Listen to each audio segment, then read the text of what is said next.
Alors nous allons étudier la section d'un cylindre de révolution par un plan qui est en bleu, perpendiculaire à sa base, comme si on voulait découper un gâteau.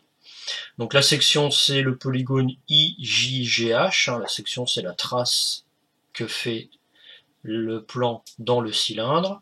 D'après le cours on sait que c'est un rectangle, donc il va falloir trouver la longueur et la largeur, par exemple IJ et IH.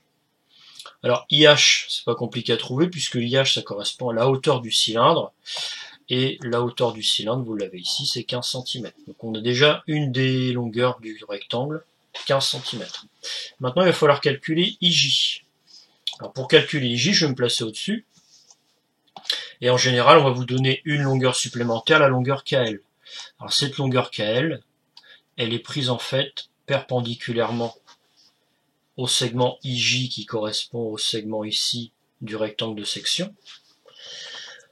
Et je rappelle que pour calculer une longueur, on se ramène à des théorèmes connus, donc dans des figures connues. Et ben regardez, si je trace la longueur KJ, j'obtiens un triangle rectangle LJK. La longueur LK, je la connais, c'est écrit, 6 cm. La longueur JK, qu'est-ce que c'est que JK? C'est le rayon du disque. Le rayon est écrit ici, c'est 10 cm. Donc je peux calculer dans un premier temps la longueur JL. Je vais utiliser le théorème de Pythagore. Donc on sait que le triangle KLJ est rectangle en L. Le théorème de Pythagore nous permet de conclure que JK au carré égale KL au carré plus LJ au carré. Moi je cherche LJ, donc je vais calculer LJ au carré, donc c'est l'aire du grand carré moins l'aire du petit carré. Je trouve, tout calcul fait, 64 cm², la racine carrée vaut 8 cm. Ce qui veut dire que cette longueur-là est égale à 8 cm. Mais moi, ce que je cherche, c'est la longueur JI. Eh bien, c'est pas dur de voir que la longueur J, ça va être le double de la longueur JL, puisque L se trouve être le milieu du segment LJ.